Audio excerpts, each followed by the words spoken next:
Эпізод 12. Сэрца салодкай паўлінкі. Атрад Моніча ўжо другі месяц ухіляўся ад карных аддзелаў. Некалькі разоў ён трапляў у бальшавіцкае акружэнне, але заўсёды вырываўся, пакідаючы па сябе трупы. Гэта была вайна на вазах.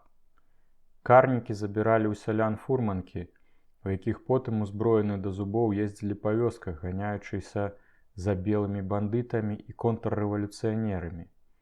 Так называлі ўсіх, хто з розных прычынаў сышоў ад бальшавікоў у лясы, ратуючы жыццё або свабоду. Лясныя атрады складаліся з бальшавіцкіх дэзерціраў, вясковых мужыкоў, мяшчан і гарадскіх рабочых. Інтэлігентаў тут было мала. Як безабаронныя ягняты гінулі яны ад бальшавіцкіх рук, няздольныя пакінуць горад і прысвяціць сябе дзікаму, вольнаму, хоць і небяспечнаму жыццю.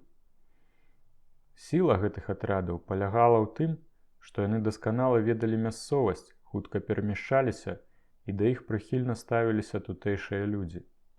У сваю чаргу бальшавікі, абцяжараныя рэчамі для стаянак і лішкам зброі, маглі цэлымі тыднямі валачыцца каля пушчаў, у якіх лёгка лавіравалі партызаны.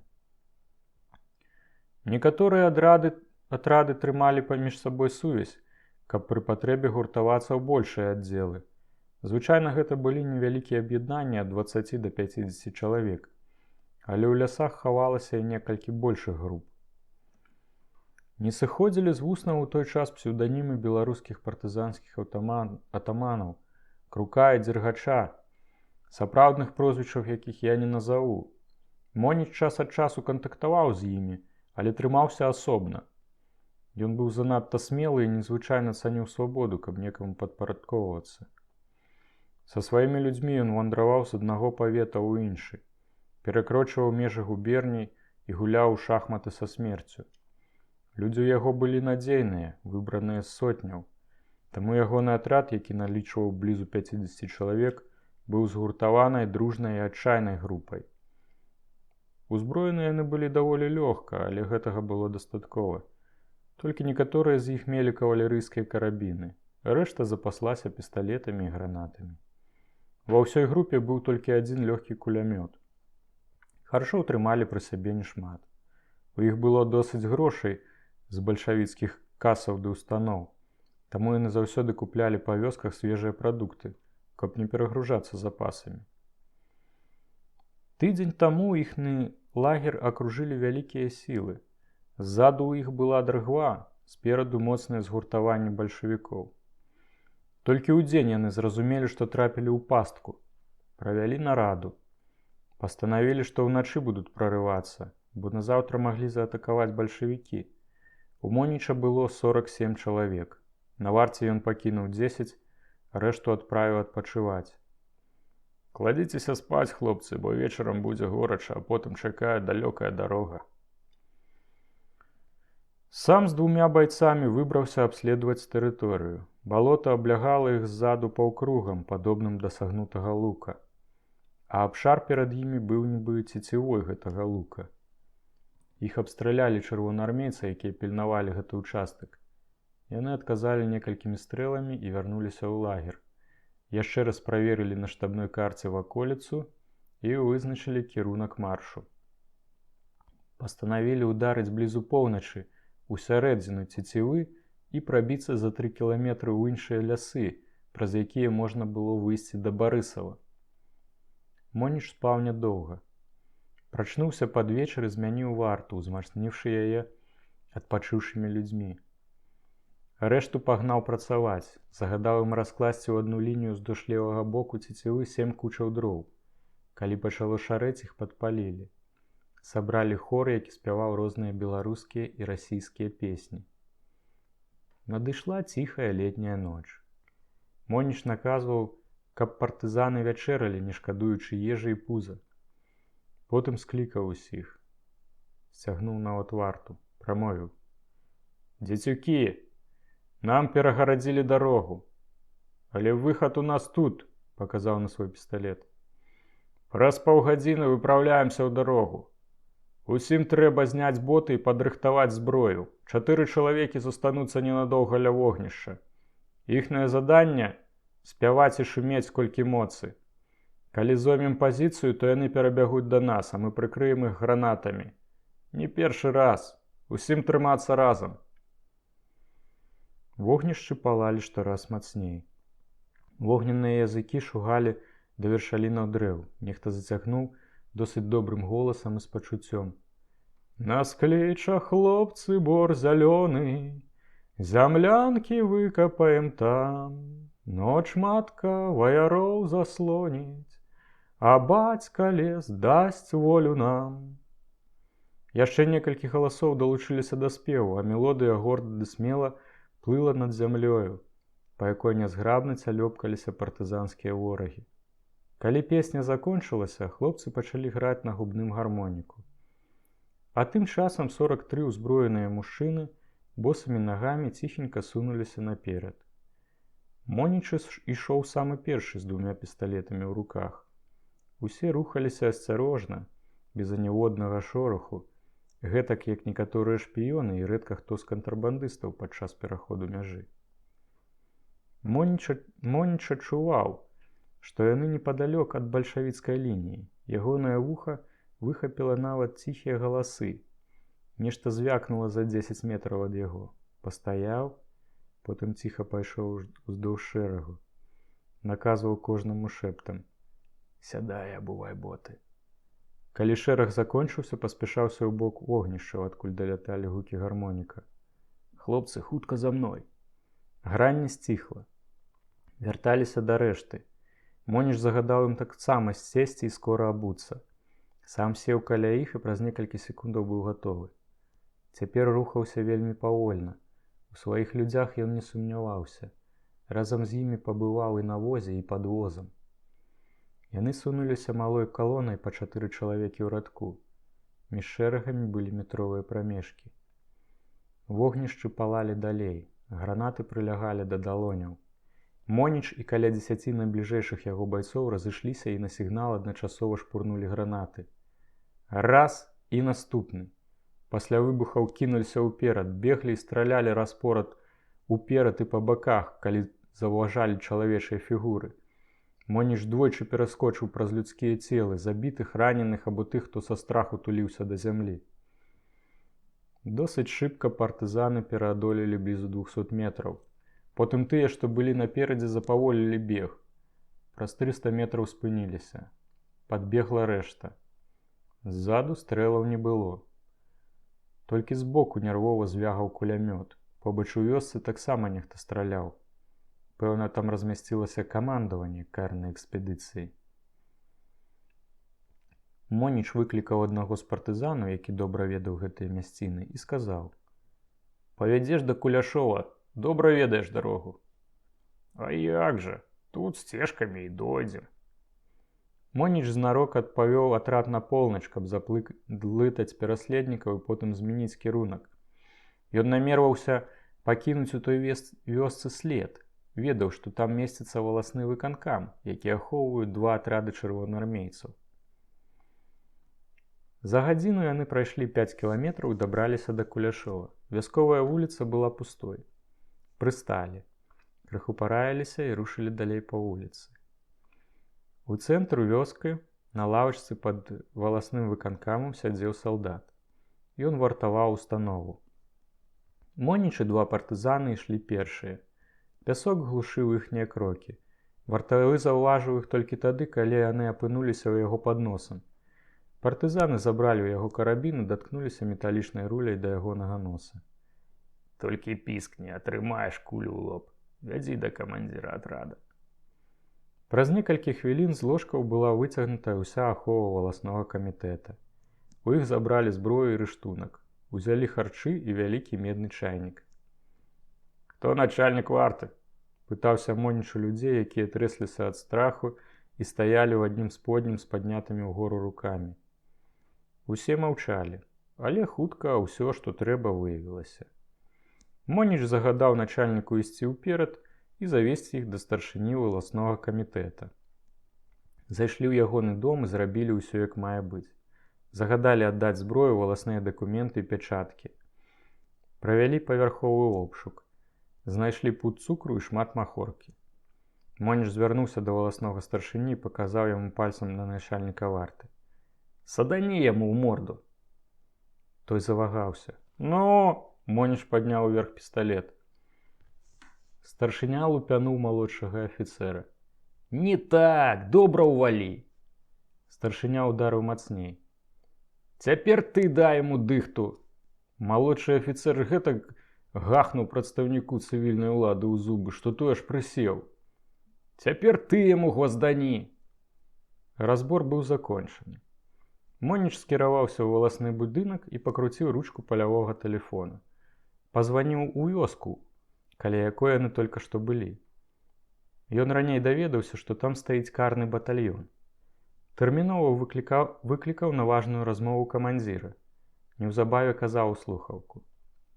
«Дакладваю, што Моніч з атрадам уварваўся ў Куляшова, абяззброіў жаўнераў, забраў правіянт і набіў морды начальніку варты і старшыні валаснога камітэта». «Хто гаворыць?» «Я гавару, Моніч!» Наблізіў рулю пісталета да тэлефона і стрэліў каля слухаўкі. «А гэта мой подпіс!» Моніч з сілай джахнуў тэлефонны апарат аб падлогу і выйшаў з пакоя. Сабраў людзей. Яны рушылі далей на поўнач. За гадзіну мелася развіднець. Праз кіламетр ад вёскі атрад павярнуў на вузкую мяжу, а з яе выйшаў на луг. Не пакінуўшы ні следу, яны зніклі ў густым лесе. Моніч задумаў змяніць месца дзейнасці. Пастанавіў ісці на Менск. Ён меў у атрадзе некалькі чалавек з тых ваколіцаў. А горад ведаў сам, таму лічыў, што здолее там паспяхова развярнуць сваю справу. Да яго даходзілі чуткі, што з захаду ідуць палякі. На поўдні трывала грамадзянская вайна. Усе чакалі зменаў. Партызаны некалькімі актыўнымі маршамі перабраліся пад Менск. Яны нічога не атакавалі, хаваліся ў лясах, пакуль утойваючы сваю сапраўдную моц. Мясцовыя жыхары іх падтрымлівалі і ўсяляк дапамагалі. Моніч меў у Менску свайго інфарматара, з якім зрэдчас кантактаваў. Яны былі землякамі і шмат гадоў сябравалі. Быў ім, можа, менш кемны, але сумленны і нязлобны, нібы выкутны з жалеза, манцёр Віктар Уменскі. Ён быў адным з 3 ясевых настаўнікаў жыцця. Манцёр пасябраваў з хлопцам, граў з ім на музычных інструментах, крыху дапамагаў грашыма, калі ў хлопца вецер свістаў у кішэні. У той час Уменскі, як і кішэннік Чэшсік Свабода, быў аслеплены бальшавіцкай ідэалогіяй. Меркаваў, што яны прынясуць волю і хлеб, скасуюць прыгнёт і беднасць. Калі Менск занялі камуністы, ён ад чыстага сэрца падтрымаў новую ўладу і ўступіў у камуністычную партыю.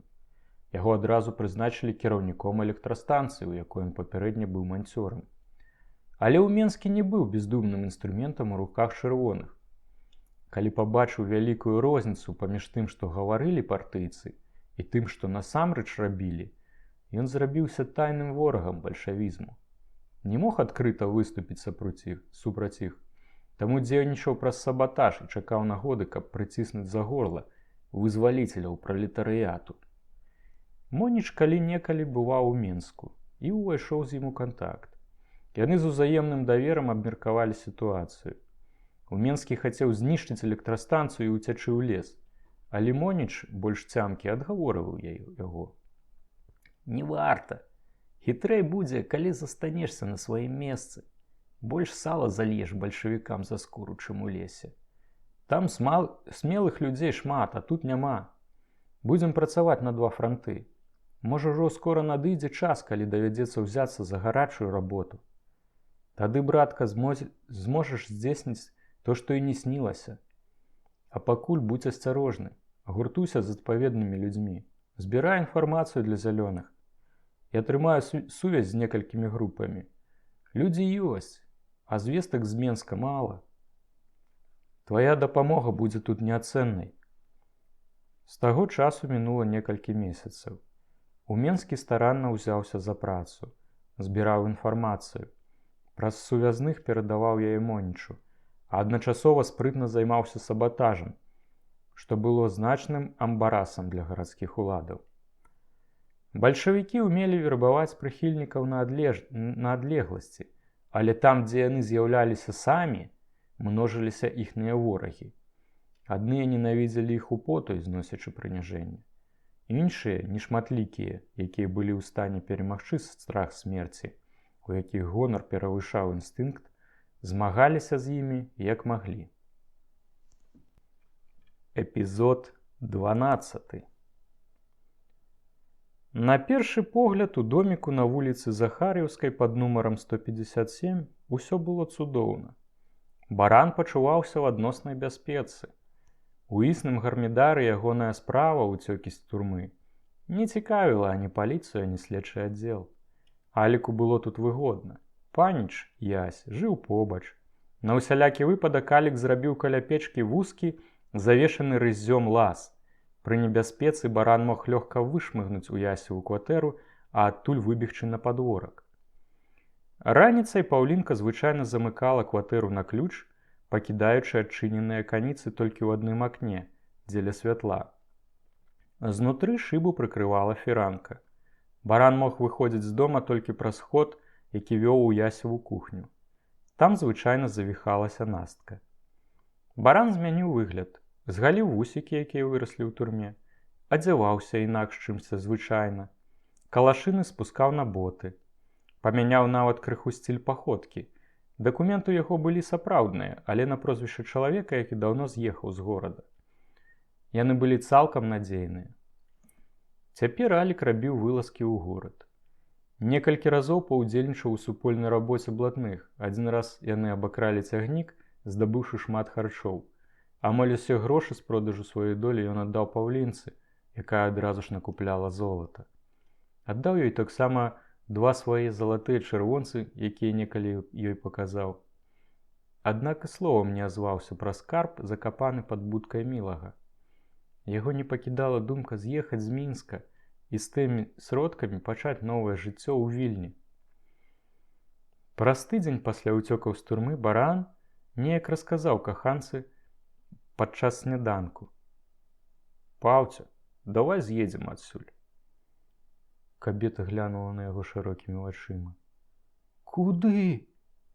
«У Вільню.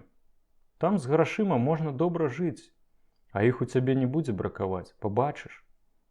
«А як жа крама?» «Прадай. У Вільні таксама можна краму адкрыць». Паўлінка згадала Семянцова. Агент абыякава ставіўся да яе як да жанчыны, але Паўці нават гэта імпанавала. Яна лічыла гэта праявай мужчынскага гонару, а пяшчотнасць, далікатнасць і палкасць Аліка здаваліся ёй рысамі шавецка-зладзейскай прастадушнасці.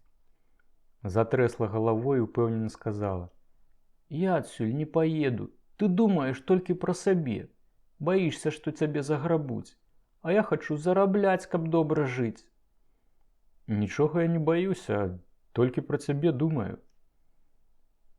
Кожнага тут могуць абабраць да ніткі. Паглядзі, колькі крамаў зачынілі. І то як, гаспадару зямлю, грошы ў кішэнь. Да цябе таксама могуць дабрацца». Паўлінка мела ў галаве апеку агента, якога лічыла вельмі важнай фігурай. Ён можа кожнага арыштаваць, сам гэтак казаў. «У мяне тут бацька, сястра, брат», – сказала, як адрэзала Паўлінка. «І нікуды я адсюль не паеду. Хочаш, дык едзь сам. Я цябе не трымаю». Баран моўчкі глядзеў ёй у вочы. Глядзеў і адчуваў, што гіне. Паўлінка спешна пераадзелася, узяла ключы ад крамы і пабегла з дому. Баран доўга сядзеў пры стале. Потым устаў і пачаў хадзіць па малым пакойчыку, як па турэмнай камеры. Ад дзвярэй да печы, ад печы да дзвярэй. Ступаў штораз хутчэй, як стары вязень, не зважаючы на сцены. І думаў, але цяжкія былі ягоныя думкі, як валуны, нясцерпна гнялі душу. Пасля гэткага доўгага кідання па клетцы, якую змайстравалі для яго мяккія жаночыя далоні, ён спыніўся каля паўлінчынага туалетнага століка.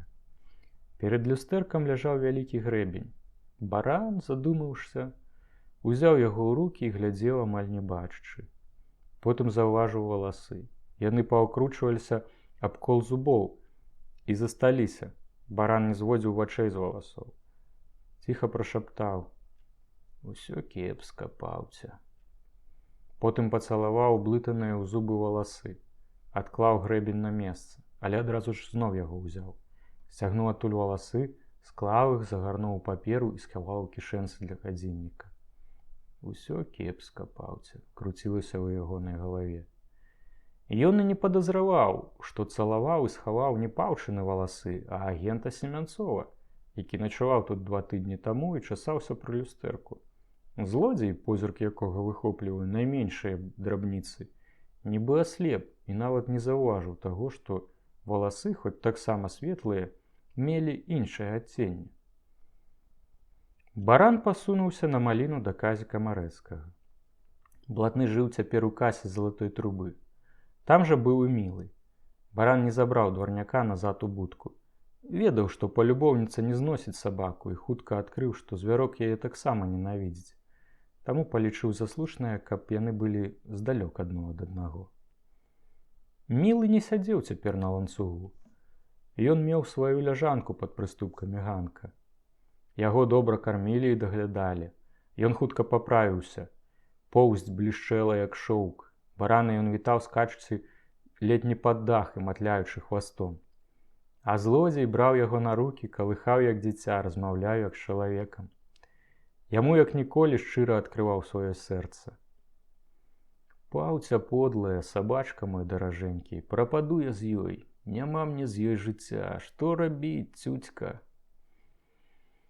Мілы маўчаў, можа і ведаў, што трэба рабіць, але як жа сказаць? Тахкала ў сабачых грудзях вернае сэрца. Вочы гаварылі. Нервы дрыжэлі, але што ён мог зрабіць для свайго гаспадара, найважнейшага для яго з усіх людзей на свеце? «Ты што, зусім ужо вальтануўся? Са сковерам брахуном гаворыш? Хадзі ў хату!» – паклікаў Аліка Казік Марацкі. Баран з сабакам на руках увайшоў у дом, пусціў Мілага на падлогу. Прывітаўся з Касяй. «Ведаеш што, Алік, – пачаў Марацкі, – я вяртаюся ў Вільню. Тут цяпер ані жыць, ані зарабляць нельга. Што ты на гэта?» Баран маўчаў. «Хочаш са мной? Разам заўсёды лепей. А тут усё адно павяжуць. Мосераў хоць гаць-гаці. На аднаго блатнога 10 тайнякоў. Колькі ўжо хлопцаў закіпцюрылі?» Алік не адказваў. Замерла ў ім сэрца. Пакінуць Менск ён марыў ужо некалькі месяцаў. Не было сэнсу тут заставацца.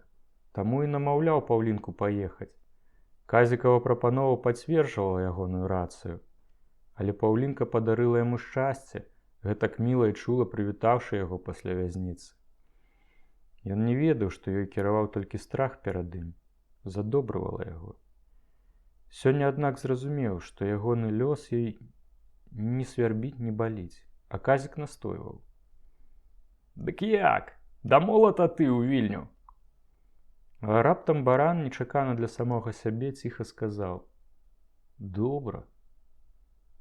«Прыбі пятака, брацельнік, на ўдачу!» І Казік з пачуццём ляпнуў сваю далонню аб Алікаву руку.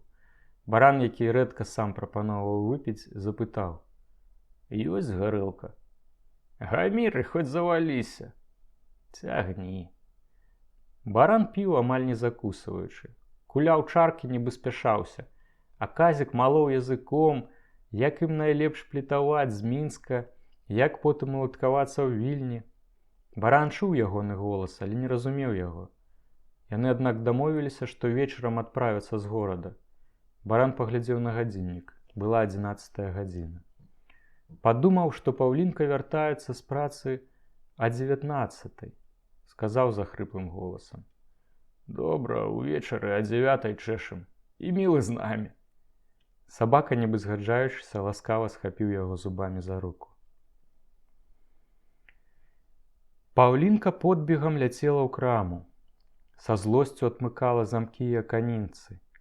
Алікава прапанова падалася ёй надта пахабнай. Покинуть Костика, добрый интерес и ехать на бадзяня в широкі свет? Не дачакаешься.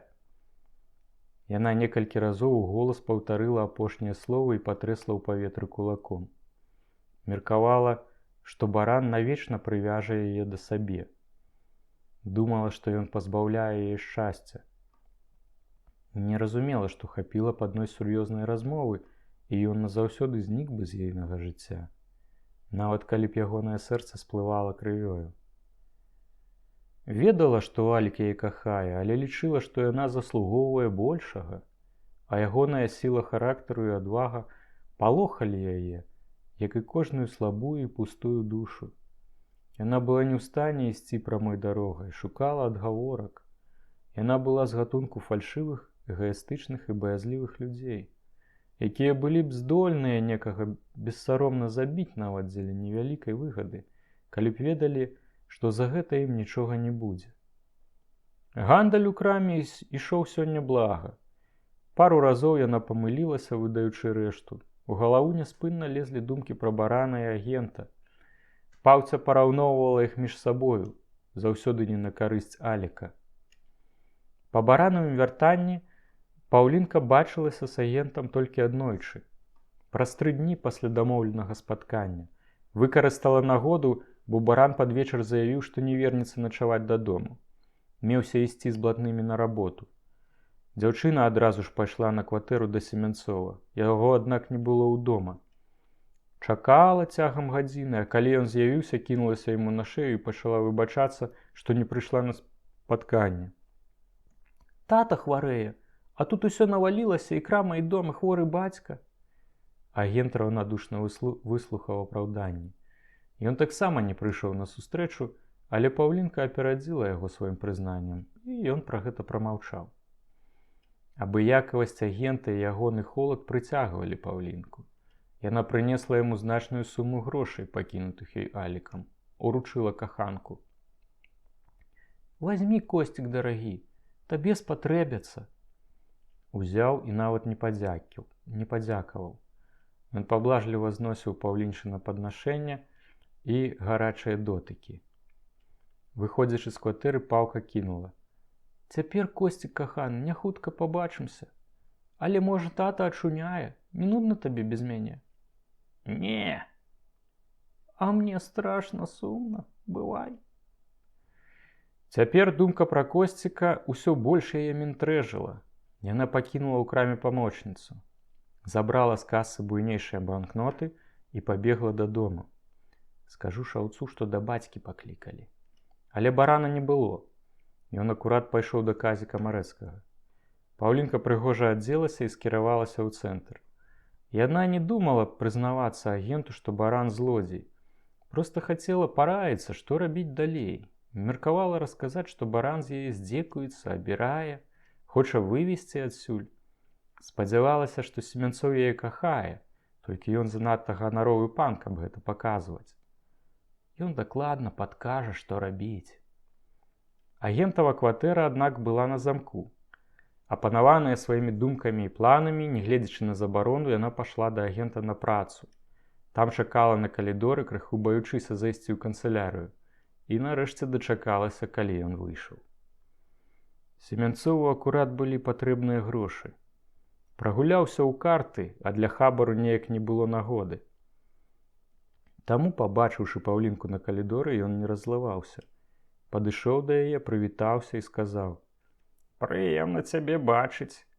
Мне патрэбныя грошы на важную справу». Паўлінка радасна, хапатліва выцягнула з сумачкі грошы і ўсунула іх у руку агенту. Потым залапатала: «Косцік, каханы, знайдзі для мяне трохі часу. У мяне вельмі важная справа». Агент, задобраны значнай сумай грошай, згадзіўся, хоць і не вельмі ахвотна. Выйшаў з ёй на вуліцу. Спяшаючыся і крыху блытаючыся, яна досыць хаатычна пачала яму расказваць пра барана. Што больш яна хвалявалася, збівалася, і так яе панесла, што пачала перабольшваць. Прыпляла і Яся, і Настку. Агент, які спачатку пусціў Паўлінчын аповед паўз вуха, раптам зацікавіўся. Некалькі разоў прагучала знаёмае яму прозвішча баран. Адразу не ўзгадаў, што гэта прозвішча вядомага ўзломшчыка, але калі Паўлінка дадала, што ён спіць з пісталетам пад падушкай, ён пачаў пільна слухаць, задаваў хітрыя пытанні і нарэшце зразумеў, што ў ягоныя рукі трапілася добрая справа і нагода, каб выслужыцца. Загадаў Паўлінцы ісці з ім у следчы аддзел. Паўлінка занепакоілася. Агент гэта заўважыў і наўмысля сказаў: «Я не дазволю, каб гэткі боўдзіла з цябе здзекаваўся. Ты моя каханка, а можа станеш жонкай». Ён ведаў ейны слабы пункт. Яны зноў апынуліся ў следчым камітэце. Агент пакінуў Паўлінку чакаць на калідоры, а сам пайшоў да кіраўніка. Ясна выклаў яму справу. Кіраўнік зацікавіўся. Паклікаў Паўлінку, прывітаўся з ёю, папрасіў сесці ў прысутнасці Семенцова, падрабязна яе распытаў. Потым сказаў: «Вы павінны ведаць, што гэта небяспечны злодзей і бандыт. Дзіўна, што да гэтай пары ён не зрабіў вам сур'ёзнай крыўды. Добра, што вы пра яго паведавалі. Інакш бы вам пагражала суровае пакаранне». «Я не ведала, думала, што ён шавец. А як пабачыла, што ў яго зброя, то сама прыйшла». «Добра, разумею. Але вы мусіце нам дапамагчы схапіць яго. Тады сапраўды засведчыце, што вы не вінаватая, нават заслужыце падзяку ад нас і пахвалоў. Няма чаго яго шкадаваць». «Я яго зусім не шкадую, не каліва». «Тады добра». І кіраўнік следчага аддзела наказаў, каб Паўця была ў той дзень асабліва мілай да барана. Уночы яна мела выцягнуць у яго з-пад падушкі пісталет, а пазней а 5 раніцы ціха адчыніць дзверы і зноў легчы ў ложак. Паўлінка згадзілася, адчувала гонар, што размаўляла з самім кіраўніком, які ставіўся да яе як да вялікай дамы. Нават правёў яе да выйсця на калідор. А Косцю ён адпусціў да вечара і загадаў яму з'явіцца потым, каб арганізаваць лоўлю барана і яся. Косцік павёў сваю дзяўчыну на абед. Потым яны разам пайшлі на шпацыр. Ён даваў ёй падрабязныя інструкцыі. Некалькі разоў паўтараў. Нарэшце, упэўніўшыся, што Паўлінка зробіць усё як мае быць, развітаўся з ёю. Паўлінка вярнулася ў краму. Закончыўшы гандаль, пайшла ў знаёмую трушчубу і купіла літр спірту. Мусіла згодна з атрыманымі ўказаннямі напаіць барана моцным алкаголем. Алік, ужо добра наступіўшы на корак, сядзеў на маліне ў казіка. Сказаў калегу, што пойдзе а 7 развітацца з Паўлінкай, а 8 меўся вярнуцца, хацеў апошні раз пабачыць каханую. «Ай, не ідзі», – адгаворыў казік. «Табе будзе толькі горш пазней, сэрца не будзе пускаць. Не ідзі, братка, выпі яшчэ і застанься. Праз 4 гадзіны ў дарогу». Алік, атупела гледзячы ў сцяну, сказаў ціха і сонна: «Пайду, не магу, апошні раз». Казік больш не настойваў. Адчуваў, што не існуе на свеце словаў, якія падахвоцілі калегу зрабіць задуманае. Перад 7 гадзінай вечара Алік быў ужо ў Паўлінчынай кватэры. Доўга хадзіў узад уперад, крыху сланяючыся на нагах. Прысеў, паглядзеў на гадзіннік. Прабіла роўна 7. Паўлінка вярталася заўсёды ў 5 хвілін на 8, бо крама была блізка. Але сёння яе не было і ў 15 хвілін на 8. Пайшла па спірт. Ажно а палове 8 Алік пачуў, як на падворку бразнула брамка і затухкалі спешныя крокі. Паўлінка энергічна адчыніла дзверы і ўвайшла ў пакой. Баран сядзеў на крэсле каля сцяны. На галаве яго тырчала шапка. Ён уважліва углядаўся ў Паўлінчын твар.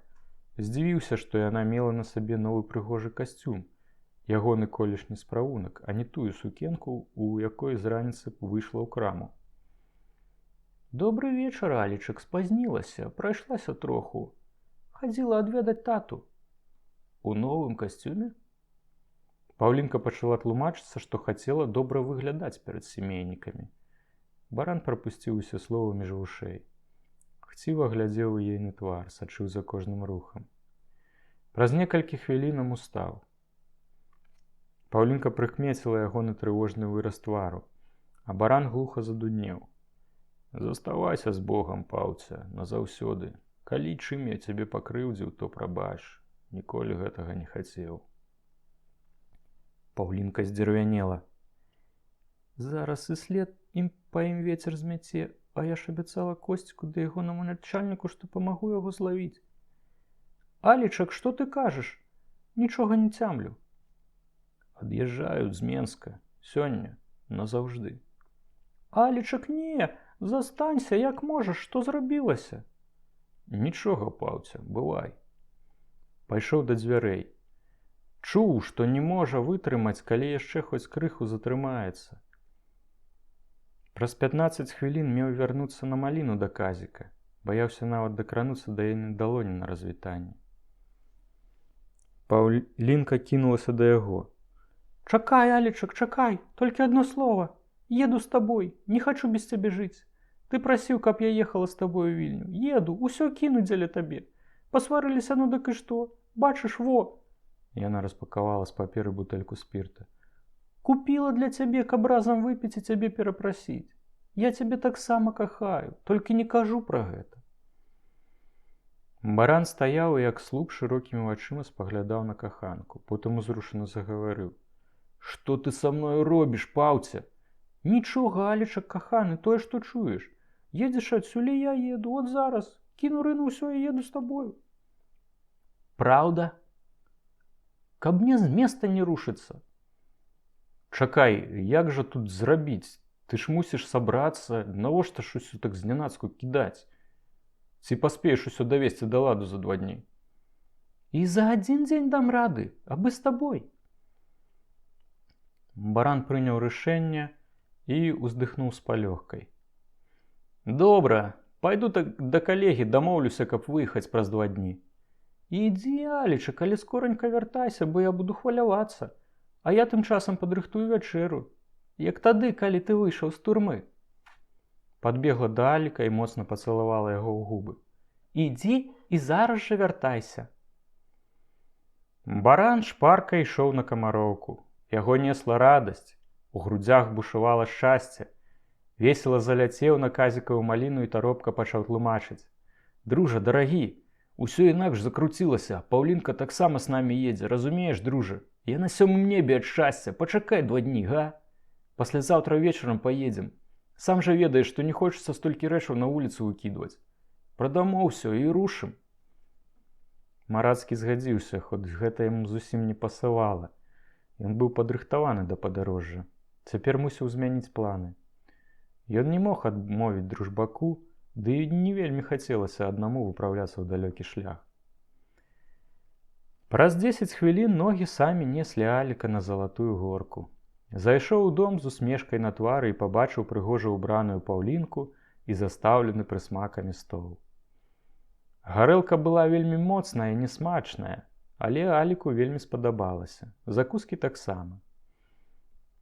Паўлінка ўвесь час гавэндзіла пра тое, што і як будзе прадаваць. Намагалася зацягнуць вячэру, наколькі было можна, каб пазней стомлены Алік мацней спаў. Калі ж о 12 гадзіне яны пайшлі ў ложак, Паўлінка выбухнула там, як гарачы вулкан, нястрымнай жарсцю, чым вельмі здзівіла свайго каханка. Было тут не толькі жаданне змучыць яго ласкамі, але і пэўная разбэшчанасць. Прынамсі, гэтак яна імкнулася ўраўнаважыць сваю здраду, але разам з тым хацела нацешыцца любовішчамі з бандытам, які, імаверна, апошні раз у жыцці песціў жанчыну і якога, магчыма, яшчэ сёння чакала смерць. Баран заснуў паблізу 2 гадзіны ночы. Паўлінка меркавала, што ён дастаткова стаміўся. Наставіла будзільнік на 5. Пастанавіла, што не будзе спаць, але забяспечвалася на ўсялякі выпадак, калі б сон усё ж яе змарыў. Яна ўсё прадумала. Калі б будзільнік вырваў каханка са сну, то яна б сказала яму, што ідзе на двор, бо хоча раней нанасіць дроў у печ і спадрадкаваць у складзіку, каб потым мець больш часу на зборы перад выездам. Час, здавалася, застыў. Паўлінка вечарам заўважыла, што баран выняў пісталет і, як звычайна, паклаў яго пад падушку. Пасля 3-й гадзіны яна пачала паволі ўсоўваць руку пад падушку. Адчула пальцамі холад сталі. Схапіла канец рулі і асцярожна выцягнула пісталет. Апусціла руку ўніз і паклала зброю на падлогу каля ложка. Калі прачнецца і пабачыць, што пісталета няма, скажу, што быў у ложку і муляў. 4. Баран пачаў скрыгатаць зубамі. Потым нешта бойка казаў. Прыслухоўвалася, але словы былі занадта невыразныя. Гэта яе раздражняла. Асцярожна ўзяла будзільнік і перасунула стрэлку гэтак, каб ён не звінеў а 5. Цяпер яна была пэўная, што не праспіць дамоўленай гадзіны. Вялікая стрэлка гадзінніка паволі, але безупынна паўзла да вызначанага часу. Без 10:05. Паўлінка асцярожна паволі ссоўвалася бокам з ложка. Дакранулася ступнёй да падлогі. Потым уся выслізнула з-пад коўдры. Ціхенька на дыбачках дабралася да дзвярэй. 2 разы павярнула ключ у замку, адамкнула дзверы. Ей здавалася, што па падворку нехта нягучна крадзецца. Можа, Косцік? Нейкі час яна стаяла, як укапаная, прыслухоўваючыся да баранага дыхання і шоргату на вуліцы. Затым павольна цішком адчыніла дзверы і ў адной кашулі выйшла на двор. Было цёмна і холадна. З-за вугла будынка выглянула чалавечая постаць. Паўлінка думала ўцякаць, але ў той жа момант чалавек пасвяціў ліхтарыкам сабе ў твар. Паўка пазнала Семянцова. Ён падышоў да яе. «Спіць?» – запытаўся шэптам. «Дрыхне. А пісталет?» «Забрала ў яго». «Добра, ідзі назад і кладзіся ў ложак. Праз 15 хвілін увойдзем, дзверы прычыні толькі». «Мне так страшна». «Перастань, дурнічка, няма чаго». Падштурхнуў яе да ўвахода. Паўлінка прымкнула дзверы і нетаропка наблізілася да ложка. Алік спаў, як пшаніцу прадаўшы. Яна асцярожна слізганула пад коўдру. Баран ляжаў на палове ложка, якая была ад дзвярэй. Паўлінчына месца знаходзілася ля сцяны, але, каб ёй зручней уставаць, ложак быў адсунуты. Паўлінка зноў лягла побач са здраджаным каханкам. Яна была ўсхваляваная, сэрца ў ейных грудзях валіла як молат. Алік адчуў праз сон рух і перавярнуўся на іншы бок. Закінуў руку яе на плячо і зноў пачаў нешта шпарка гаварыць. Жанчына разабрала некаторыя словы. «Паўлінка, каханая, маеш золата, усё добра, Паўця, салодкая Паўлінка». Паўця краем вока заўважыла, што дзверы пачалі адсоўвацца. Ёй зрабілася так страшна, што яна ажно закалацілася. Дзверы адчыніліся, і ў праёме выраслі фігуры некалькіх мужчын, адзетых у цывільнае. У руках у іх былі пісталеты. Яны выглядалі ўсцішна. Жанчына ледзь не крыкнула ад жуды. Калі яны ўваходзілі ў пакой без ніводнага гука, пры цьмяным святле начной лампы. Праз хвілю ложак заліў моцны струмень святла з электрычнага ліхтарыка. Баран паварушыўся, але не прачнуўся. Можа, нават у сне ён пачуваўся ў бяспецы побач са сваёй каханай кабетай. 5 чалавек абступілі ложак. Рэзка здзёрлі з барана коўдру, і ўсе разам рынуліся на яго. Прыкладам пісталета ўдарылі яму ў галаву. Паўця крыкнула і ссунулася з ложка на падлогу. У адказ на гэты крык з бараных грудзей вырваўся хрып. Алік спрабаваў адбівацца, глуха захрыпеў. «Паўця, не бойся, нічога табе не...» Зноў яму ўвалілі прыкладам пісталета і распаўсталі на падлозе. Кроў цякла яму цурком па галаве, звязалі рукі і ногі. Баран ужо не супраціўляўся, знепрытомеў. Дом быў акружаны. Яся таксама сцягнулі з ложка. Агенты ведалі пра лаз у сцяне, які вёў на кухню. Калі адныя разбіраліся з баранам, іншыя залезлі да Яся. Хлопец не супраціўляўся, толькі з нянавісцю глядзеў на агентаў, якія заломвалі яму рукі і сноўдалі па пакоі. Настка была цалкам спакойная. Ейныя вочы свяціліся холадна і рэзка. Зірнула на секеру, якая стаяла ў куце. Але ведала, што гэта к'ясю не дапаможа. Яна чула, што ў доме і навокал поўна людзей. Неўзабаве пад браму пад'ехаў грузавы аўтамабіль. Папярэдне яго паставілі крыху далей. Вывелі Яся і вынеслі Аліка, які так і не прыйшоў да прытомнасці. Іх пільнавала шмат узброеных ахоўнікаў. Частка агентаў засталася ў кватэрах і праводзіла грунтоўны ператрус. Аўтамабіль крануўся з месца. За ім засталіся баранавыя мары пра шчасце, невялічкі домік на Захар'еўскай, куст бэзу з павялымі кветкамі і даўно ўжо пустая будка мілага.